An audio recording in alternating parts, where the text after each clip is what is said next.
Warahmatullahi wabarakatuh. Alhamdulillah wassalatu wassalamu ala Rasulillah wa ala alihi wa sahbihi wa mawalah. Wa ashhadu an la ilaha illallah wahdahu la syarikalah wa ashhadu anna Muhammadan abduhu wa rasuluh sallallahu alaihi wa ala alihi wa sahbihi wa man tabi'al huda ila yaumil qiyamah. Alhamdulillah, puji syukur kita haturkan kehadirat Allah Subhanahu wa taala. Siang ini bersama Majelis Ta'lim Qalbun Salim kembali kita belajar bareng dengan mengangkat tema, insyaallah kita akan membaca Fadlu Ashri Dzulhijjah, keutamaan 10 hari pertama bulan Dzulhijjah. Dan ini merupakan bagian dari wadhaif syahri Dzulhijjah, amalan-amalan dalam bulan Dzulhijjah. Baik, di depan kita ada tampilan atau buku yang insyaallah akan kita jadikan sebagai rujukan, Mukhtasar Lataiful Ma'arif. Mukhtasar Lataif Al-Ma'arif. Kitab Lataiful Ma'arif sendiri yang ditulis oleh Al-Hafidz Ibnu Rajab berisi tentang penjelasan amalan-amalan sepanjang tahun sesuai dengan masing-masing bulannya. Sehingga di bulan Syawal amalannya apa saja, di bulan Dzulqa'dah, sekarang kita akan masuk di bulan Dzulhijjah. Baik. Namun sebelum kita membahas mengenai bulan Dzulhijjah, terlebih dahulu saya ingin menyinggung berkaitan dengan masalah posisi. Yang saya maksud menyinggung masalah posisi di sini adalah posisi urutan bulan. Posisi urutan bulan dalam kalender Hijriyah. Nah, seperti yang kita tahu bahwa bulan Dzulhijjah ini bulan ke-12. Namun urutan Dzulhijjah di posisi sebagai bulan di posisi bulan ke-12 ini tidak ada kaitannya dengan hukum syar'i. Maksudnya gimana, Pak? Di zaman Nabi SAW tidak pernah ada angka tahun dan tidak pernah ada istilah tahun baru, tidak pernah ada istilah urutan bulan, tidak ada. Sebab keberadaan angka tahun, kemudian tahun baru, Muharram sebagai bulan pertama, Dzulhijjah sebagai bulan terakhir, itu baru ada di masa Amirul Mukminin Umar Ibn Khattab radhiyallahu anhu. Dan dulu para sahabat ketika mau menetapkan kalender Hijriyah, mereka berbeda pendapat dalam melakukan penetapan bulan pertama. Ya, jadi bulan pertama itu sebaiknya bulan apa? Ada yang menyarankan bulan Muharram, ada yang menyarankan bulan Rabiul Awal, ada yang menyarankan bulan Ramadan, ada yang menyarankan bulan ini, bulan ini. Jadi mereka sendiri sempat berbeda pendapat. Tapi perbedaan pendapat itu sifatnya ijtihad dengan pertimbangan tertentu. Nah, saat dalam keadaan mereka berbeda pendapat itu, ada yang mengusulkan bulan pertamanya adalah Muharram. Alasannya karena kaum muslimin baru saja pulang haji. Sehingga begitu mereka sudah sampai rumah, maka di bulan itu dianggap sebagai pergantian tahun, sehingga bulan Muharram dijadikan sebagai bulan pertama dan konsekuensinya Dzulhijjah sebagai bulan terakhir. Kita ulang, ketika bulan Muharram sebagai bulan pertama, konsekuensinya Dzulhijjah sebagai bulan terakhir. Sebab keberadaan 1 tahun 12 bulan itu ada dalam nas Al-Quran. Kemudian Muharram sebagai bulan pertama itu ditetapkan di zaman Umar, dan urutan itu sudah mereka punya. Yang namanya Muharram, setelah Muharram ya Safar, setelah Safar Rabiul Awal, Rabiul Tsani, dan begitu seterusnya sampai Dzulhijjah. Baik. Selanjutnya, karena ini tidak ada kaitannya dengan hukum syar'i, sehingga di zaman Nabi SAW tidak pernah dikenal. Kemudian dulu mereka nggak ada urutan bulan dan seterusnya. Maka kita tidak bisa menyimpulkan bahwa bulan Dzulhijjah adalah bulan yang dimuliakan oleh Allah karena dia berada di ujung tahun. Sebagaimana bulan Muharram, bulan yang dimuliakan oleh Allah karena dia di awal tahun. Nah, seperti ini kesimpulan yang keliru. Kamu menyebut di awal tahun dan ujung tahun itu dari mana? Padahal ketika wahyu itu turun, seperti itu tidak pernah ada di tengah kaum muslimin. Sebab di zaman Nabi SAW belum ada kalender Hijriah. Baik, meskipun kita mengakui setelah adanya kalender Hijriah, bulan Dzulhijjah sebagai bulan yang terakhir, yaitu bulan ke-12.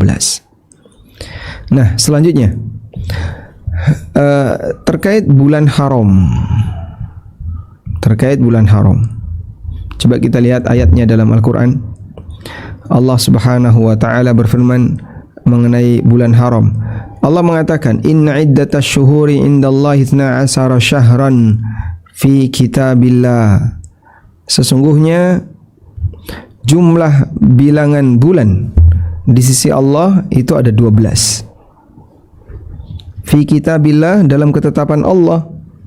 Ketetapan Allah kapan? Yauma khalaqas samawati wal ard. Pada hari ketika Allah menciptakan langit dan bumi. Jadi sejak Allah ciptakan langit dan bumi, jumlah bulan itu sudah ada 12. Sejak dulu sampai sekarang tidak mengalami perubahan. Maka kalau kita mengakui teori bahwa satu bulan itu adalah satu putaran, satu revolusi satelit bulan terhadap bumi, ya, berarti dari dulu jumlahnya ada 12 yang tidak pernah mengalami perubahan. Jadi kecepatannya tidak berubah, stabil seperti itu dari dulu sejak Allah ciptakan langit dan bumi sampai sekarang. Lalu Allah mengatakan, minha arba'atun hurum, dari 4 bulan itu, dari 12 bulan itu ada 4 bulan haram. Dari 12 bulan itu ada 4 bulan haram. Dzalika dinul qayyim, demikianlah ajaran agama yang lurus. Karena ada sebagian yang melakukan penyimpangan, di mana bulan haramnya itu dipindah, yaitu di bulan Safar. Sehingga saat bulan Muharram mereka kadang melakukan pelanggaran, atau di bulan tertentu kadang mereka melakukan pelanggaran lalu digantikan di bulan Safar. Dan ini jelas aturan yang gak baku, tidak mengikuti seperti aturan yang ditetapkan oleh Allah Subhanahu wa taala. Fala tadlimu fihinna anfusakum, maka janganlah kalian mendolimi diri kalian sendiri. Artinya jangan berbuat maksiat. Berbuat maksiat di semua waktu, di semua tempat dilarang. Tapi ketika dilakukan di waktu yang mulia, di tempat yang mulia, dosanya lebih besar. Baik, selanjutnya, setelah kita pahamkan hal ini, maka tadi sempat kita singgung tentang bulan haram dalam ayatnya. Bulan haram itu ada 3 bulan berturut-turut. 3 bulan berturut-turut. Dan 1 bulan terpisah. Nah, yang berturut-turut itu apa saja? Muharram yang berturut-turut, Dzulqa'dah, Dzulhijjah, Muharram. Dan aturan semacam ini sudah ada sejak zaman Nabi atau sebelum zaman Nabi SAW. Jadi sudah ada sejak zaman jahiliyah. Sedangkan 1 bulan terpisah ini adalah bulan Rajab. Baik. Nah, yang jadi pertanyaan, kenapa 3 bulan berturut-turut ini statusnya sebagai bulan haram? Bulan haram yang sangat dihormati, bulan suci, di mana mereka tidak boleh saling menyerang, tidak boleh saling berperang, karena di sini ada kegiatan haji. Di bulan Dzulhijjah ada kegiatan haji, sehingga Dzulqa'dah ini 1 bulan perjalanan, 1 bulan untuk perjalanan berangkat. Sedangkan Dzulhijjah kegiatan hajinya, lalu Muharram 1 bulan perjalanan pulang. Masya Allah. Anda bisa lihat ini semuanya demi menghormati haji. Sehingga sampai ada 2 bulan suci yang mengapitnya, tujuannya adalah untuk menghormati kegiatan haji. Siapapun yang berangkat haji harus mendapatkan jaminan keamanan, yang pulang dari haji harus mendapatkan jaminan keamanan. Maka bulan Dzulqa'dah dan bulan Muharram merupakan bulan haram, dan di masa jahiliyah seperti ini sudah berlaku. Lalu Islam tetap memberlakukannya. Baik, kita lanjutkan sekarang. Kita akan menyimak beberapa dalil yang disebutkan dalam kitab Mukhtasar Lataifil Ma'arif tentang keutamaan fadli Ashri Dzulhijjah, keutamaan 10 pertama bulan Dzulhijjah. Kharrajal Bukhari, diriwayatkan oleh Bukhari dari hadis Ibnu Abbas radhiyallahu anhu, Nabi SAW pernah bersabda, "Ma min ayyamin al-amalu salihu fiha ahabbu ilallah min hadhil ayyam." Tidak ada hari di mana amal soleh yang dilakukan di hari itu lebih dicintai oleh Allah daripada hari-hari ini. Yakni yang beliau maksudkan adalah ayyamal ashri, 10 pertama bulan Dzulhijjah. Qalu, maka para sahabat bertanya, "Ya Rasulullah, walal jihadu fi sabilillah." Apakah termasuk jihad fi sabilillah? Qala walal jihadu fi sabilillah. Kata Nabi SAW, termasuk jihad fi sabilillah. Dan maknanya adalah yang berjihad fi sabilillah di 10 pertama bulan Dzulhijjah lebih afdal dibandingkan yang berjihad di luar hari itu. Illa rajulan kharaja bi nafsihi wa malih, kecuali orang yang berangkat dengan membawa jiwa dan hartanya. Tsumma lam yarji' min dzalika bi syai', dan tidak ada yang kembali. Alias orangnya mati di medan jihad, hartanya dirampas oleh musuh, sehingga dia keluarkan semuanya dan gak ada yang balik. Ini yang tidak bisa ditandingi. Hadis sahih riwayat Bukhari. Baik, dan kita bisa lihat di sini bagaimana motivasi yang diberikan oleh Nabi SAW untuk banyak beramal di 10 pertama bulan Dzulhijjah, karena ini merupakan amal yang paling dicintai oleh Allah Subhanahu wa taala. Ada harapan di sana. Sebagian ulama di masa silam, Sa'id bin Jubair, kalau sudah masuk 10 pertama bulan Dzulhijjah, beliau lebih banyak ibadah sampai hampir pingsan atau hampir kelelahan karena saking seringnya beribadah di 10 pertama bulan Dzulhijjah, saking sungguh-sungguhnya. Baik, karena itu mana yang lebih afdol? Mana yang lebih afdol? Mana yang lebih afdol? 1. 10 pertama Dzulhijjah, ataukah yang kedua? Mana yang lebih afdal, 10 pertama Dzulhijjah atau 10 terakhir Ramadan? Baik, apabila terjadi perbandingan semacam ini, terus sisi yang dibandingkan yang mana? Nilai pahala dari amal ketika itu. Mana yang lebih afdal, 10 pertama bulan Dzulhijjah ataukah 10 terakhir Ramadan? Para ulama menyimpulkan seperti ini. Untuk siang harinya,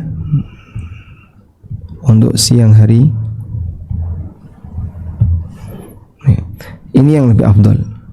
Dzulhijjah lebih afdal. Baik. Untuk malam harinya, ini kesimpulannya. Malam hari akhir Ramadan lebih afdal.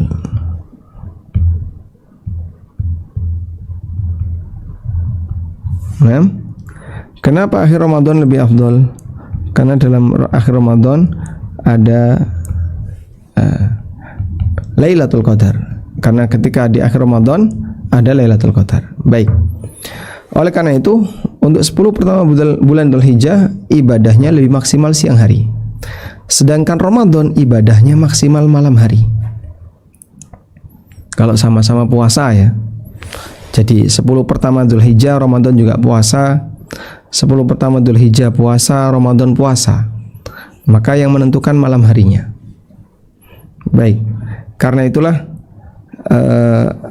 bagi mereka yang ingin mendulang pahala, maka lihat ya penjelasan dari para ulama dan bagaimana para ulama mendefinisikan atau membandingkan antara mana yang lebih afdal, 10 pertama Dzulhijjah ataukah Ramadan.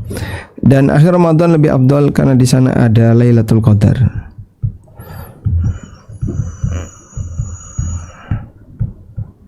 Baik. Selanjutnya, al-kalamu fi fadli ashri Dzulhijjah fi faslain. Pembahasan tentang keutamaan 10 pertama bulan Dzulhijjah fi faslain. Di sana ada 2 kajian. Yang pertama adalah fi fadlil amali fihi, berkaitan dengan keutamaan amal ketika itu. Alaihi wa alaihi dalla hadzal hadis, dan sesuai dengan makna yang ditunjukkan dalam hadis ini. Wa fi fadlihi fi nafsihi, dan yang kedua berkaitan dengan keutamaan bulan Dzulhijjah itu sendiri. Tanpa melihat amal, tapi bulan Dzulhijjah sendiri itu mulia. Ya, artinya begini, Ramadan tetap jadi bulan mulia. Kau mau puasa nggak mau puasa, Ramadan tidak hilang kemuliaannya. Sekarang untuk keutamaan amal. Fi fadailil amali fihi, berkaitan dengan keutamaan amal ketika itu. Yaitu ya, keutamaan amal ketika 10 pertama bulan Dzulhijjah. Wa qad dalla hadzal hadits ala anna al-mal ala anna al-amala fi ayyamihi ahabbu ila Allah min al-amal fi ayyamid dunya. Dan hadis-hadis yang tadi kita baca menunjukkan bahwasanya amal ya, fi ayyamihi ahabbu ila Allah min al-amal fi ayyamid dunya min ghairi istisna'i syai'in minha. Bahwa beramal di 10 pertama bulan Dzulhijjah lebih dicintai oleh Allah daripada amal di hari-hari yang lain. Min ghairi istisna'in syai'in minha, tanpa ada pengecualian. Wa idza kana ahabba ila Allah fa huwa afdal indah. Karena ketika itu yang paling dicintai oleh Allah, berarti dia yang paling afdal di sisi Allah. Wa qad warada hadzal haditsu bilafzi ma min ayyamin al-amalu fiha afdal min ayyamil ashar. Tidak ada amal di mana, tidak ada hari di mana amal itu lebih afdal ketika dilakukan di hari itu daripada ayyamil ashar, 10 pertama bulan Dzulhijjah. Baik. Sehingga di sini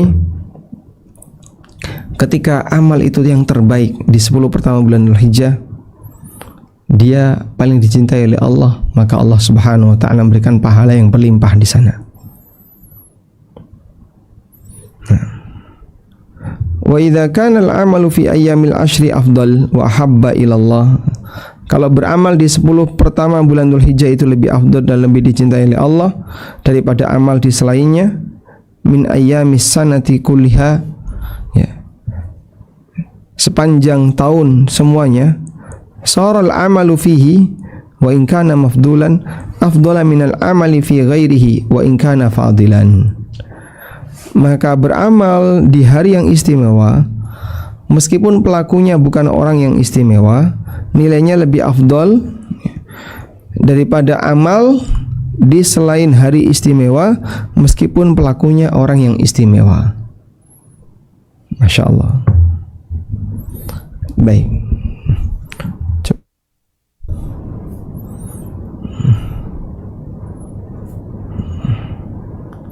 Ya, sebentar.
Taib, kita lanjut.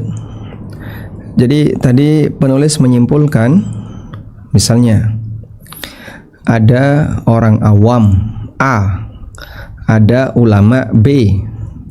Orang awam A ini melakukan amal di 10 pertama Dzulhijjah. Ulama B ini melakukan amal di bulan Safar misalnya, atau di bulan Muharram. Mana yang lebih afdal? Di sini dikatakan ketika amal itu lebih dicintai oleh Allah, saral amalu fihi, maka amal di 10 pertama bulan Dzulhijjah, meskipun pelakunya bukanlah orang yang istimewa, misalnya orang awam, lebih afdal dibandingkan amal di selain 10 pertama Dzulhijjah, wa in kana fadilan, meskipun pelakunya seorang tokoh agama, orang yang mulia. Walihada qalu, karena itu Nabi SAW ditanya oleh para sahabat, ya Rasulullah, walal jihadu fi sabilillah, apakah termasuk jihad fi sabilillah? Beliau menjawab, termasuk jihad fi sabilillah. Tsumma istatsna jihadan wahida, lalu beliau memberikan pengecualian satu bentuk jihad, wa huwa afdalul jihad, yaitu jihad yang paling afdal. Apa itu?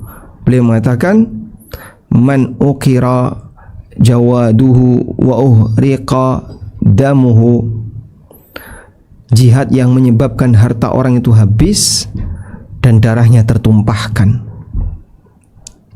Karena Nabi SAW pernah ditanya, su'ila ayyul jihadi afdal, jihad apa yang paling afdal? Jadi dilihat dari pelaku mujahidnya, mana yang paling afdal?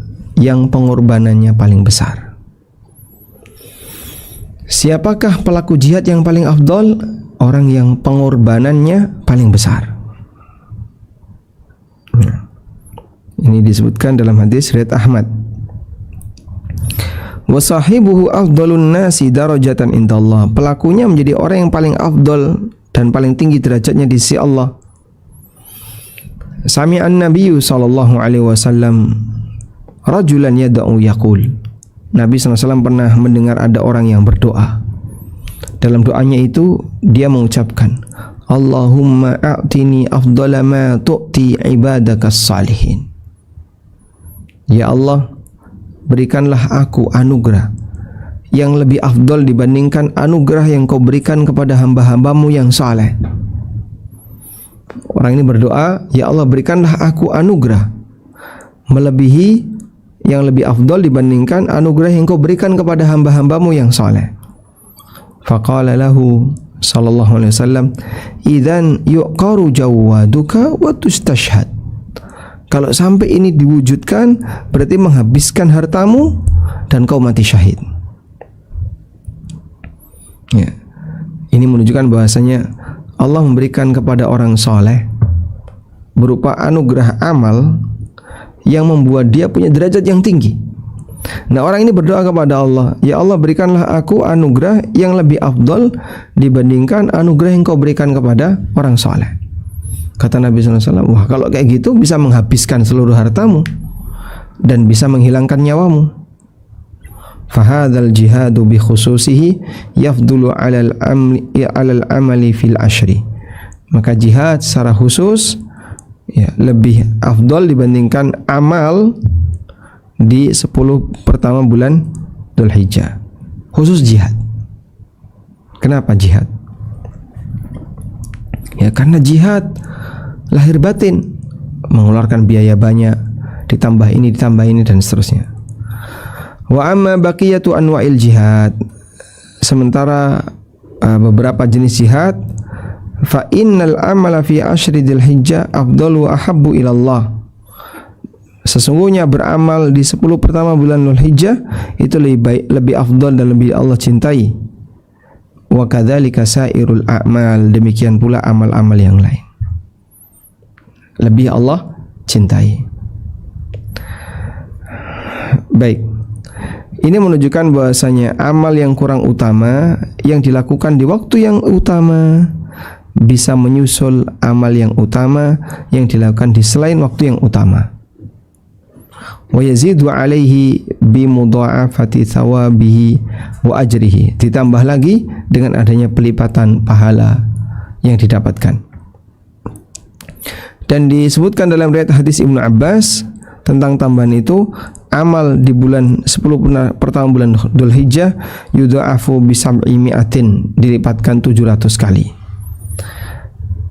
Dan hadis Ibnu Abbas ini telah dinyatakan dalam semua amal yang saleh yang dilakukan di 10 pertama bulan Dzulhijjah maupun min ghairi istisna'i syai'in minha, tanpa ada pengecualian. Wallahu alam. Jadi intinya di sini beliau ingin menjelaskan kalau itu dicintai oleh Allah, maka amal apapun yang dilakukan ketika itu bernilai istimewa sampai bisa mengalahkan amal jihad. Ya. Kecuali jihad yang tadi menghabiskan semua harta dan pulang tinggal nama. Ya. Oleh karena itu penulis menyebutkan di antara orang yang ingin serius lahir batin memperjuangkan untuk agama, idzan yuqaru jawaduka wa tustashhad. Kalau seperti ini berarti nanti jawaduka wa tustashhad, akan habis seluruh hartamu dan kau mati syahid. Siap seperti itu? Maka kalau sudah siap seperti itu, kau akan mendapatkan keutamaan seperti orang soleh sebelumnya. Wallahu alam. Baik, kemudian kita beralih ke al-a'malis salihah, amal soleh ketika 10 pertama bulan Dzulhijjah. Di sini dinyatakan wa kana Ibnu Sirin yakrahu ayyuqal. Ibnu Sirin itu makruh. Ibnu Sirin memakruhkan orang mengatakan shaumal asyra, puasa 10 hari.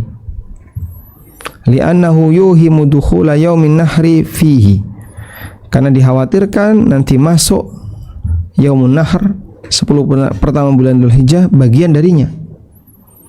Wa inna ma yuqalu shamat tis'a, tapi yang benar adalah puasa selama 9 hari. Lakin nasyama idza udhifa ilal ashri fal muradu siyamu ma yajuzu saumuhu. Dan yang namanya puasa ketika ditambahkan dengan al-ushri atau ditambahkan dengan atau digandengkan dengan 10 pertama bulan Dzulhijjah, fal muradu siyamu ma yajuzu wa saumuhu minhu. Maka maksudnya adalah puasa untuk hari yang boleh berpuasa, yaitu tanggal 1 sampai tanggal 9. 10-nya enggak boleh. Baik. Jadi kalau nyebut tadi kan dinyatakan Ibnu Sirin itu memakruhkan orang mengatakan puasa 10 pertama bulan Dzulhijjah.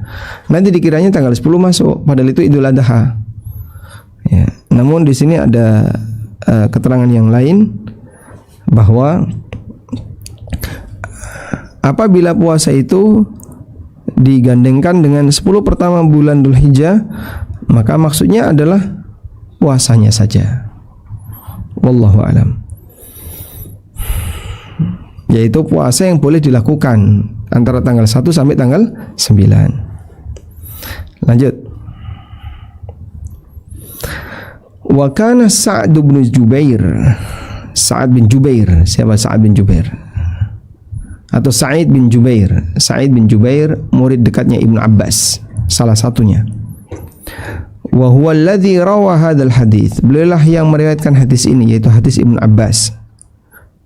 Idza dakhala al-ashru, apabila sudah masuk 10 pertama bulan Dzulhijjah, ijtahada ijtihadan hatta ma yakudu yuqdaru alaihi. Kata dalam keterangan ini, Sa'id bin Jubair kalau sudah memasuki 10 pertama bulan Dzulhijjah, maka beliau sangat bersungguh-sungguh ketika ibadah. Hatta ma yakadu yuqdaru alaih, sampai hampir saja beliau tidak mampu untuk menyelesaikannya. Wa ruwiya anhu, dan diriwayatkan dari beliau mengatakan, la tudfi'u surujakum layaliyal ashri tu'jibuhul ibadah. Jangan kalian matikan lampu kalian di malam-malam 10 pertama bulan Dzulhijjah, tu'jibuhul ibadah, agar orang bisa lebih lama dalam praktek ibadah. Wa amma istihbabul iktsari minadz dzikri, adapun memperbanyak berzikir, faqad dalla alaihi qauluhu, ini juga ditunjukkan oleh firman Allah Ta'ala, wadhkuru smallahi fi ayyamin ma'lumat, perbanyaklah mengingat nama Allah di hari-hari yang maklumat, yang sudah ditetapkan. Fa innal ayyamal ma'lumat, dan yang dimaksud dengan hari-hari yang maklumat itu adalah ayyamul ashri inda jumhuril ulama, 10 pertama bulan Dzulhijjah menurut tafsir mayoritas ulama. Wallahu alam.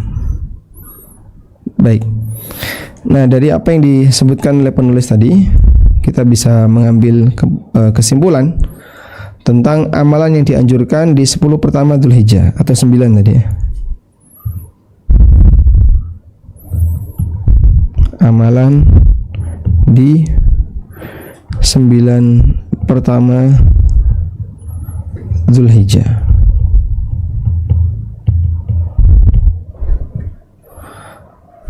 Amalan di 9 pertama bulan Dzulhijjah. Baik. Yang pertama,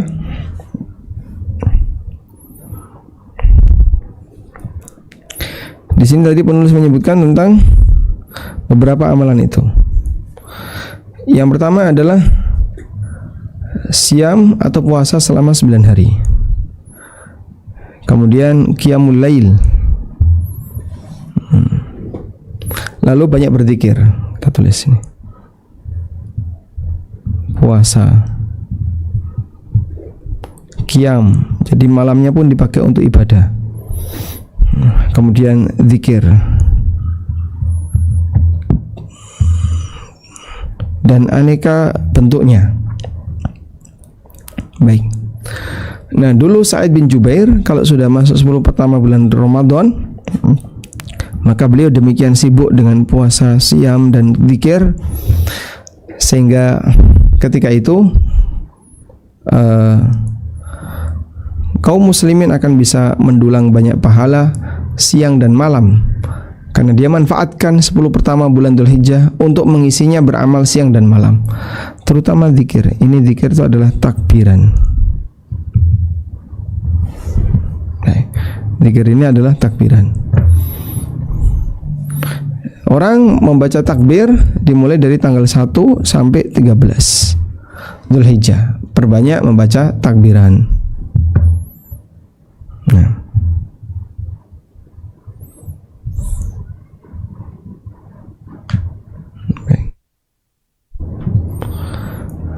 al-faslu ats-tsani.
Baik, selanjutnya Di bagian kedua di sini penulis akan membuat perbandingan antara 10 pertama bulan Dzulhijjah dengan bulan-bulan yang lain.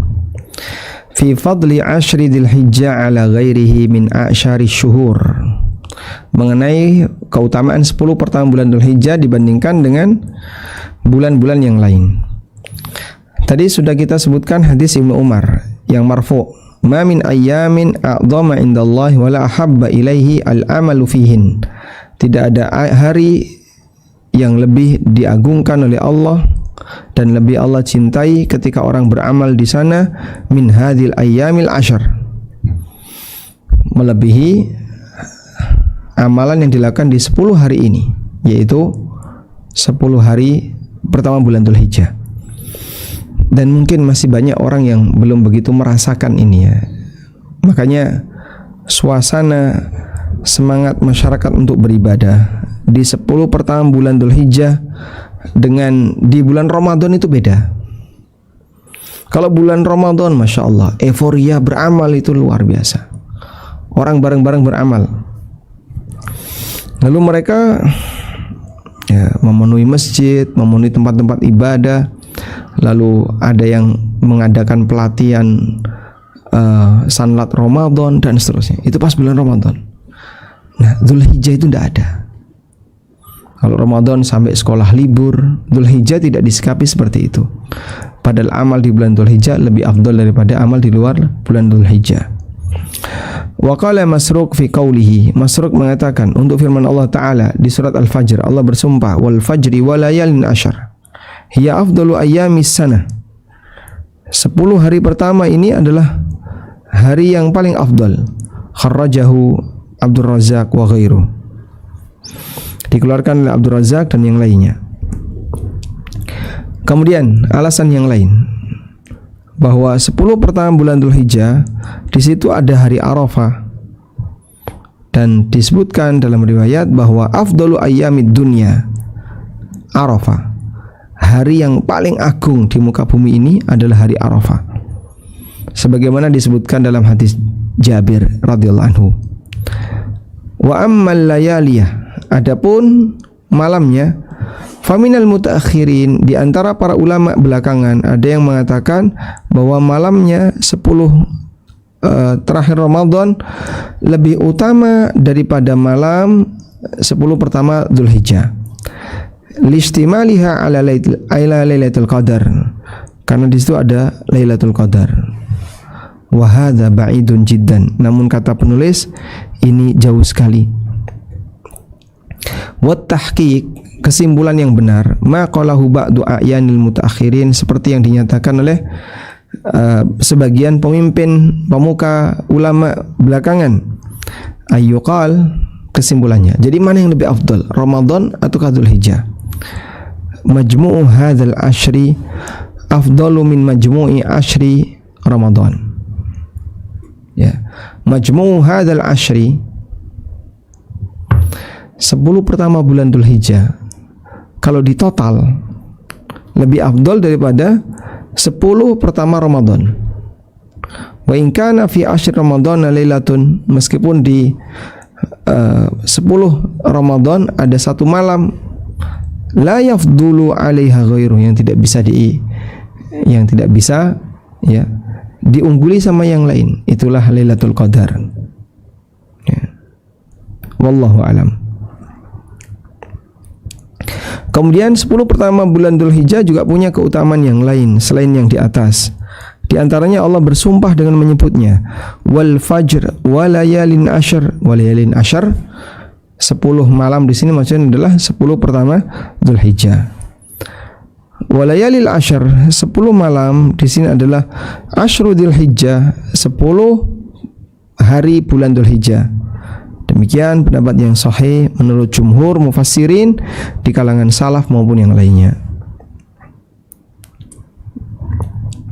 Wa min fadailihi, dan di antara keutamaannya, annahu khatimatul ashhuril ma'rumat, ashhuril haji.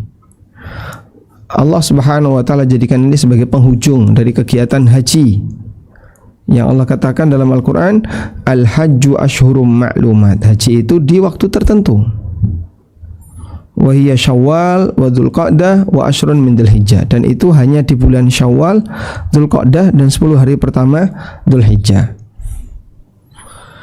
Wa min fadailihi, dan di antara keistimewaannya adalah bahwasanya al-ayyam al-ma'lumat, ya, allati syara'a Allah taala dzikrahu, 10 hari yang sudah ditetapkan, yang telah Allah syariatkan untuk berzikir ketika orang memiliki bahimatul an'am, ketika orang memiliki hewan kurban. Jadi saat mau menyembelih, zikir dulu. Nah, itulah keutamaan hari maklumat. Qala ta'ala, Allah Ta'ala berfirman, wa'adzin fin nasi bil hajji ya'tuka rijalan wa ala kulli dhamirin ya'tina min kulli fajjin amiq.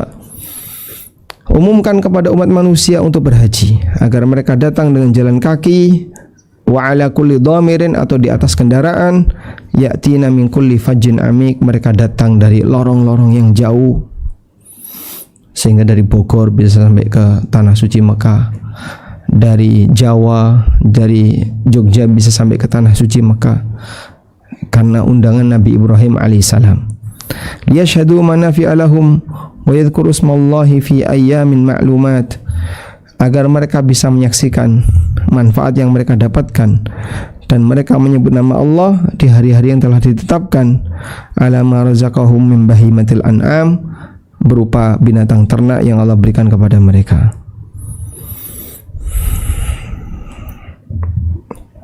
Baik. Selanjutnya, jumhur ulama mengatakan hari-hari yang istimewa itu adalah 10 pertama Dzulhijjah. Terlebih lagi 10 pertama bulan Dzulhijjah berkaitan dengan jamaah haji. Ini adalah zaman suqihim lil hadi alladhi bihi yakmulul hajj. Ya. Ini adalah zaman di mana mereka bisa menggiring hewan untuk hadiyu dalam rangka menyempurnakan kekurangan hajinya. Wa yakuluna min luhumihi, sebagian dia makan, dan wa huwa yaumun nahri, dan sebagian bisa disimpan, dan seterusnya. Wa afdalus suqi al hadyu minal miqat fi ayyamil ma'lumat, dan wa afdalus suqil hadi, dan membawa binatang yang paling bagus adalah dari miqat, dilakukan di hari-hari khusus. Jadi kalau mau paling bagus, penduduk Madinah dari Dzulhulaifah sudah bawa keledai, maksudnya bawa binatang ternak yang bisa sembelih untuk kurban. Bisa bawa kambing atau bisa membawa sapi atau yang lainnya. Wallahu alam. Baik. Saya kira materi seperti ini sudah cukup sering ya dikupas di banyak kajian, terutama tentang 10 pertama bulan Dzulhijjah, dan mungkin banyak di antara kita yang belum punya kesadaran kalau itu waktu istimewa. Makanya ketika 10 pertama bulan Dzulhijjah, orang belum begitu semangat untuk beribadah, sehingga tugas kita semuanya, saya kasih PR ya, coba Anda sampaikan kepada tetangga siapapun yang kira-kira belum paham seperti ini, sampaikan. 10 pertama bulan Dzulhijjah lebih afdal daripada Ramadan. Nah, mudah-mudahan dengan itu mereka mau mengejar ketertinggalan.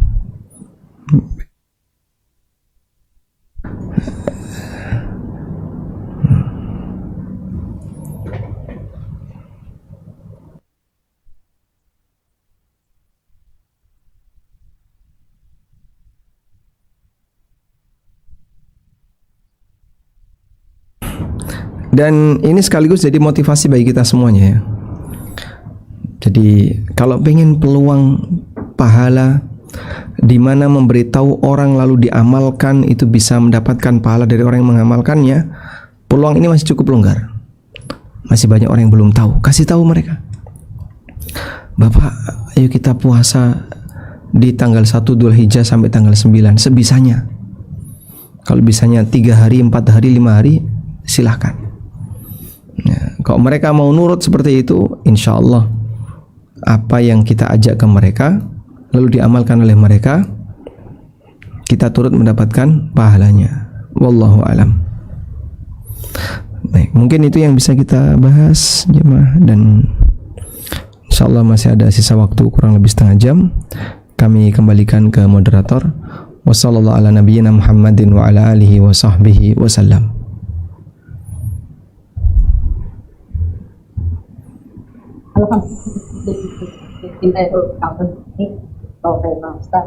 Dari ini kita masuk pertanyaan Ustaz.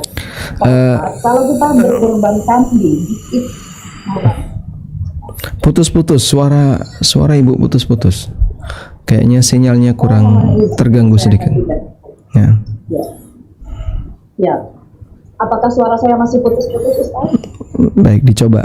Bismillah. Apakah suara saya sudah cukup jelas? Sangat jelas. Oke. Bismillahirrahmanirrahim. Izin bertanya.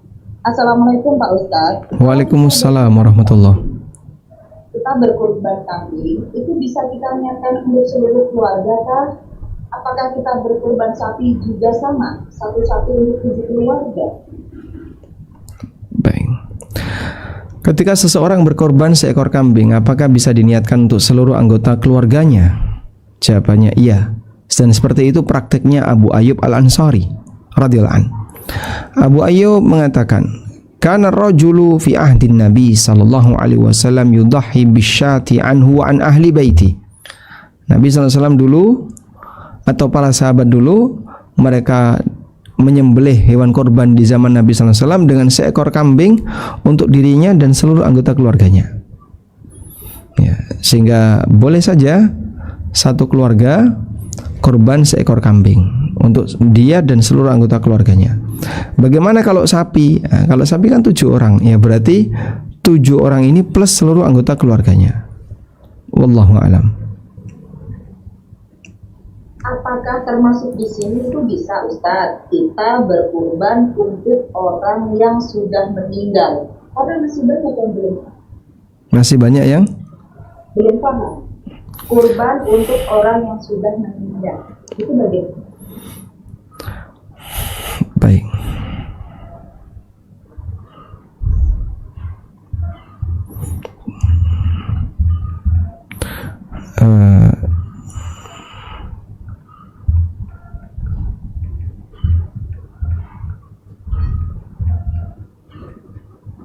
Coba kami tunjukkan ini ya.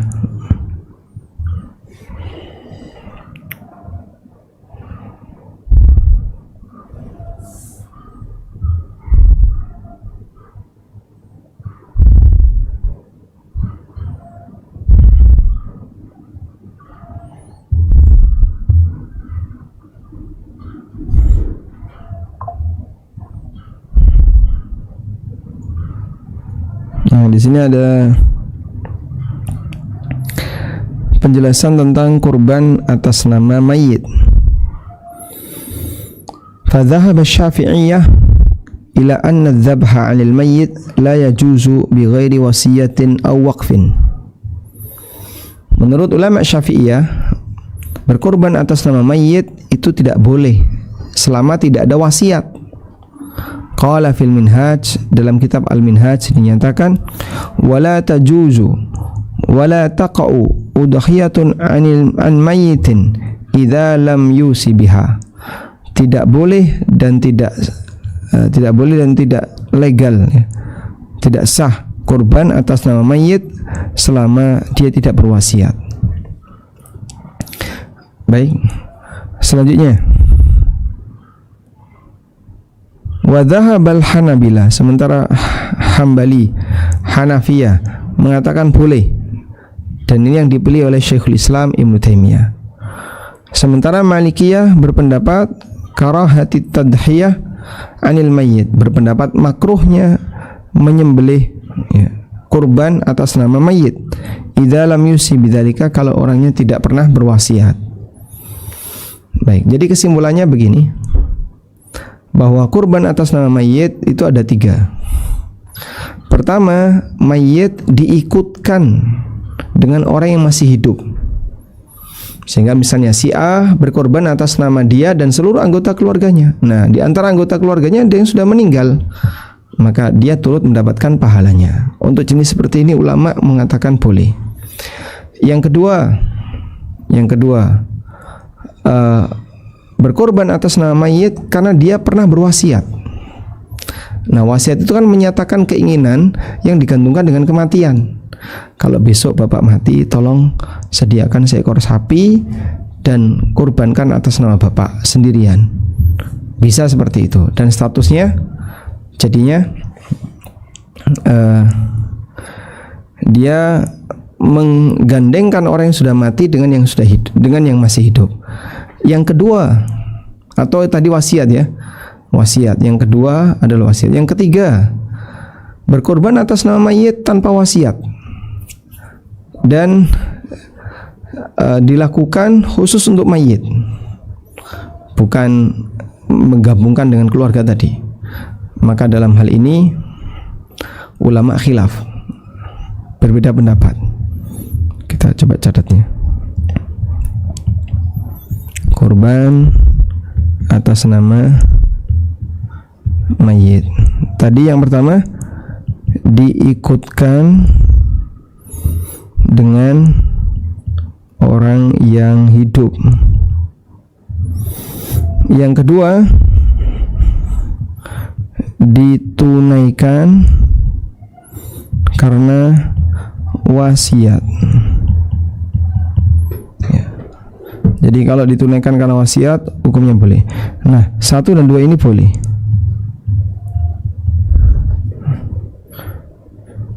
Yang ketiga, ditunaikan tanpa wasiat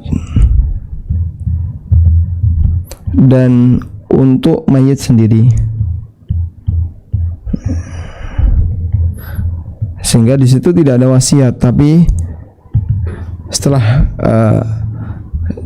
dilakukan pembagian warisan misalnya ada sisa dan seterusnya, kemudian disedekahkan, maka bisa atas nama mayit. Nah, tapi kalau berkorban ditunaikan tanpa wasiat dan untuk mayit sendiri, seperti ini ada 2 pendapat. Tadi sudah kita sebutkan ya, kalau Syafi'iyah menilai pendapat ini lemah. Kemudian tadi ada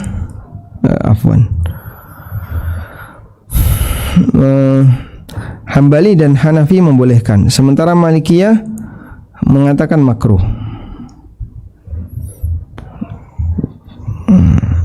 Malikiyah ya statusnya makruh praktek seperti itu. Baik. Sedangkan Hambali dan Hanafiyah ini membolehkan. Jadi begini, kurban atas nama mayit diikutkan dengan orang yang masih hidup. Tadi ya, si A ketika berkorban atas nama dirinya dan anggota keluarganya, ada anaknya yang sudah meninggal, ada orang tuanya dan seterusnya, maka semuanya dapat. Atau ditunaikan karena wasiat. Si B pernah berwasiat, nanti kalau Idul Adha saya sudah meninggal, tolong kamu beli seekor sapi, kurbankan atas nama saya. Itu wasiat. Yang ketiga, ditunaikan tanpa wasiat dan untuk mayit sendiri, bukan diikutkan. Seperti ini ada 2 pendapat. Yang pertama Syafi'iyah, kedua Malikiyah, dan berikutnya Hambali dan Hanafi. Baik. Mungkin itu. Wallahu a'lam. Diikutkan dengan orang yang hidup itu teknisnya bagaimana ya Ustaz? Gimana? Misalnya gini, diikutkan dengan orang yang masih hidup, itu teknisnya bagaimana? Misalnya nih, anak berkurban 1 ekor kambing, bisakah kedua orang tua yang sudah meninggal diikutkan atau bagaimana dalam teknis?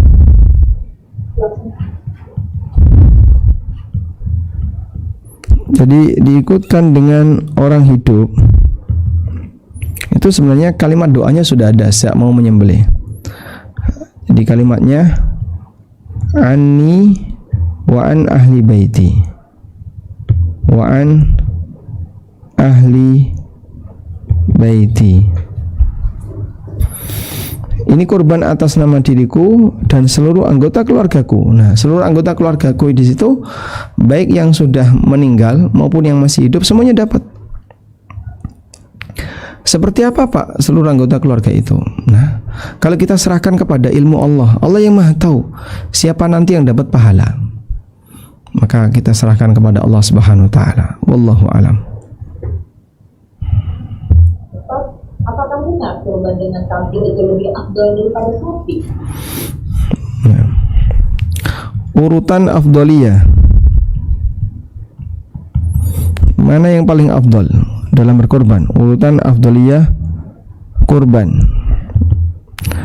1 ekor onta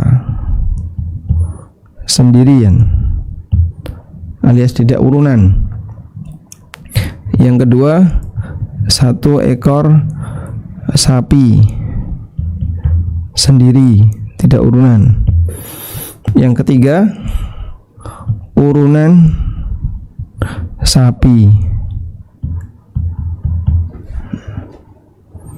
Urunan sapi jadinya 1/7 begini. Afwan.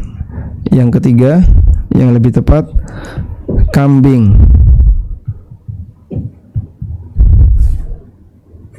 Dan tentu saja ini sendiri, karena kambing tidak boleh 2 orang.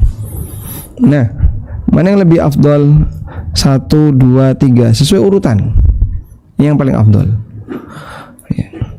Sehingga menyembelih 1 ekor onta sendiri atau 1 ekor sapi sendiri lebih afdal daripada kambing sendiri. Cuman begini, jika 1/7 sapi dibandingkan dengan 1 kambing, mana yang lebih afdal? Lebih afdal kambing. Jadi begini, ya, 1/7 sapi kan beratnya lumayan Pak. Kenapa kok kambing? Karena kita tidak melihat semata berat, tapi mana yang lebih sesuai aturan, itulah yang paling afdal. Baik. Pertanyaan selanjutnya, Ustaz, kita sudah niat nih puasa 9 hari di bulan-bulan hujan, lalu masa haid tiba dan ketika selesai kita lanjutkan. Apakah dibolehkan dan apakah itu akan mendapatkan pahala yang sesuai dengan niatnya itu, Ustaz?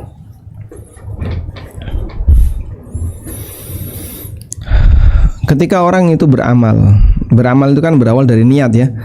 Jadi ada 3 hal yang perlu dibedakan: niat, aksi, hasil. Ya, ada niat, ada aksi, ada hasil. Niat tempatnya di hati. Sifatnya adalah keinginan kuat untuk melakukan amal tertentu. Aksi berarti aktivitas yang mengantarkan ke amal itu, baik sudah beramal maupun sebelum beramal. Hasil, nah hasil ini ya sebenarnya kita bisa tetapkan. Hasil di sini antara ya yang berhasil bisa menyelesaikan dan tidak bisa berhasil, tidak bisa menyelesaikan. Wallahu alam. Sehingga jika yang bersangkutan sudah aksi, tadi sudah sahur terus puasa, dia sudah punya niat bahkan sahur puasa, jam 9 pagi haid, nah, berarti kan yang nggak dapat hasil karena puasanya tidak sempurna. Tapi kemurahan Islam, aksi yang gagal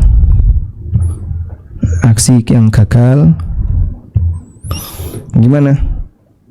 Tetap dapat pahala, tetap berpahala.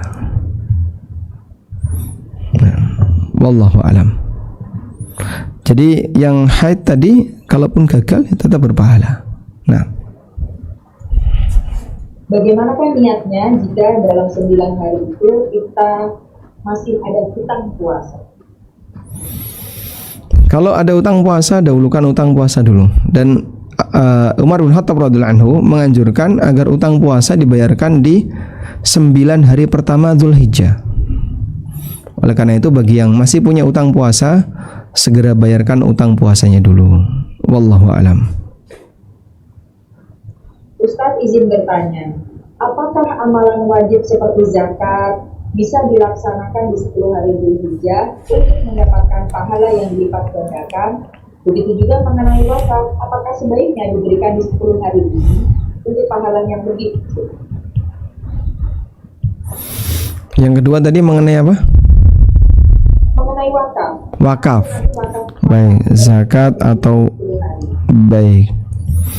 Ya. Baik. Mana yang lebih afdol, zakat di bulan zakat atau disegerakan di bulan Dzulhijjah? Insya Allah tidak masalah selama Anda memang wajib untuk bayar zakat. Sehingga misalnya setelah dihitung, haul saya di bulan Rajab, sementara ini sekarang sudah masuk bulan Dzulhijjah, Rajab masih 6 bulan lagi. Terus gimana? Ya sudah, saya tak zakat di bulan ini, boleh. Ya, kemudian nanti dicatat zakat di bulan sebelum waktunya kan. Jadi misalnya haul bulan Dzulhijjah, ya. Haulnya di bulan Dzulhijjah. Terus haulnya di bulan, misalnya di bulan Dzulqa'dah atau Syawal. Kalau Dzulqa'dah Syawal jadinya telat. Jadi telat. Di depan, jadi misalnya Rabiul Awal. Lalu bayar zakat di Dzulhijjah. Nah, ini kan disegerakan. Boleh. Tapi kalau haulnya di bulan Syawal, berarti kan ditunda 2 bulan. Itu pelanggaran. Wallahu alam. Wakaf juga sama ya. Di 10 pertama bulan Dzulhijjah lebih afdal. Ya. Baik, cukup. Selanjutnya. Boleh nggak nyicil dimajuin gitu? Jadi misalnya haulnya bulan Ramadan. Kok Ramadan, Syawal lah. Bulan Syawal. Terus zakat di bulan Dzulhijjah. Nah, zakatnya di bulan Dzulhijjah. Nah, kalau seperti ini berarti kan penundaan. Nah, kalau penundaan zakat ya tidak diperkenankan, dia melakukan pelanggaran karena ada hak fakir miskin yang seharusnya dia serahkan. Wallahu a'lam. Sambil menunggu pertanyaan yang lain, Ustaz izin bertanya di luar tema karena ini Bismillahirrahmanirrahim. Kami ada di Belanda. Belanda itu musim panas. Saat ini waktu maghrib adalah jam 11 dan waktu isya adalah jam 12. Saat malam yang singkat di musim panas itu ada fatwa bahwa membolehkan sholat maghrib dan isya untuk digabungkan. Jadi pertanyaannya, apakah boleh digabung antara maghrib dan isya? Izin subuhnya jam 3. Jadi maghrib jam 11, isya jam 12, apakah dibolehkan untuk menggabungkan sholat maghrib dan isya? Karena ada fatwa dari Eropa membolehkan sholat maghrib dan isya untuk digabungkan. Subuh jam 3. Ya, subuh jam 3. Ini pukul 23, ini pukul 24, Masya Allah.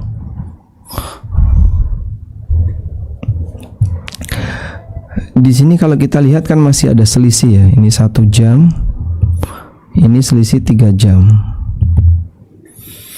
Nah, karena masih ada selisih, berarti masih memungkinkan bagi orang untuk longgar ketika itu. Oleh karena itu yang saya pahami, jika memang antara maghrib dan isya masih ada selisih 1 jam, ya tidak boleh diqadha, tidak boleh dijamak, jamak takdim maupun jamak takhir. Nah, terus gimana Pak? Ya dikerjakan sendiri-sendiri, maghrib sendiri, isya sendiri. Ngantuknya Pak jam 11 sampai jam 12, baik Anda istirahat dulu, sehingga sebelum sholat istirahat dulu, setelah asar istirahat dulu. Nah, setelah kira-kira sudah bisa sholat, silahkan sholat. Itu akan lebih baik daripada dijamak. Karena kalau dijamak, di sini waktunya masih cukup longgar, selisih 1 jam sama 3 jam. Wallahu a'lam. Izin bertanya Ustaz, mengapa ada penggunaan 10 hari pertama yang dianggap hari terbaik? Misalnya 10 pertama Dzulhijjah, 10 terakhir Ramadan. Apakah ada hal yang mempengaruhinya? Bukankah semua hari itu baik, Ustaz? Wa rabbuka yakhluqu ma yasha'u wa yakhtar. Anda lihat ayat ini. Wa rabbuka yakhluqu ma yasha'u wa yakhtar. Allah menciptakan apa saja yang Dia kehendaki, dan Allah memilih dari ciptaannya sesuai yang Dia kehendaki. Ketika Allah pilih itu, maka ada yang lebih mulia dibandingkan yang lain, sehingga Nabi lebih mulia dibandingkan yang bukan Nabi. Terus apalagi? Misalnya kota suci Mekah lebih mulia dibandingkan di luar kota suci Mekah. Madinah lebih afdal dibandingkan yang lain, dan seterusnya. Kok bisa Pak? Itu kan tempat sama sebagaimana yang lain. Iya, sebagaimana yang lain, tapi ini dimuliakan oleh Allah. Maka karena dia dimuliakan oleh Allah, ya kita muliakan. Termasuk juga waktu 10 pertama bulan Dzulhijjah, waktu yang mulia, istimewa. Allah ciptakan dan Allah pilih sesuai yang Dia kehendaki. Maka karena itu, kalau kita bertanya tentang apa hikmahnya kok 10-10 gini, ya wallahu alam, kita nggak tahu.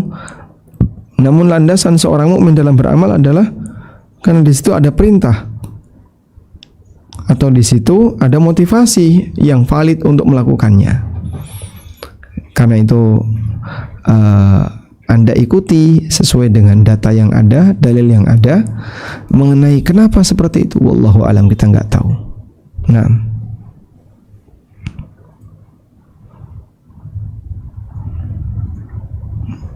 baik, selanjutnya. Baik, pertanyaan selanjutnya. Bismillahirrahmanirrahim. Perintah berkurban kan di bulan Dzulhijjah, bukan di bulan lain. Apakah ada makna waktu dalam perintah ini, atau pas dipaskan dengan Dzulhijjah dengan perintah hadis tadi? Ya, jadi Allah yang berhak memilih. Allah taruh kurban di Dzulhijjah. Dilakukan di Muharram, ya tidak sah sebagai kurban. Dilakukan untuk disembelih sebelum Id, ya tidak sah sebagai kurban. Oleh karena itu dalam hal ini Allah telah memutuskan demikian, ya sudah menjadi hal yang seharusnya dilakukan oleh para hamba. Ikuti sebagaimana keputusan Allah. Artinya begini, tidak perlu kita banyak mempertanyakan akan hal itu. Wallahu a'lam. Alhamdulillah, pertanyaan sudah selesai, Ustaz. Kami mohon kata penutupnya. Baik. Ada satu pesan yang ingin mungkin coba kita berikan kepada yang lain. Jadi sekali lagi, peluang dakwah tadi cukup longgar karena masih banyak orang yang belum tahu. Memuliakan bulan pertama, 10 pertama bulan Dzulhijjah, untuk rame-rame kita galakkan ibadah di situ. Sebagaimana kesadaran orang ketika Ramadan. Kita buat masjid itu lebih rame dibandingkan sebelumnya. Karena kan rata-rata Dzulhijjah ini nggak begitu dipahami orang, sehingga biasa saja. Ada nggak euforia bareng-bareng rombongan kemudian ibadah di masjid? Kayaknya jarang. Nah, coba kita kasih pengaruh masyarakat. Nah, makin banyak yang sadar, mudah-mudahan nanti seperti itu, seperti Ramadan. Jadi pas malam pertama bulan Ramadan, masya Allah, gegap gempita di mana-mana. Semuanya pada ke masjid, ke musola. Begitu Ramadan selesai, ya beda lagi suasananya. Nah, ternyata Dzulhijjah yang lebih afdal tadi sudah selayaknya kita maksimalkan, dan kita mengajak yang lain untuk sama-sama memaksimalkan. Mudah-mudahan apa yang kita bahas ini bermanfaat.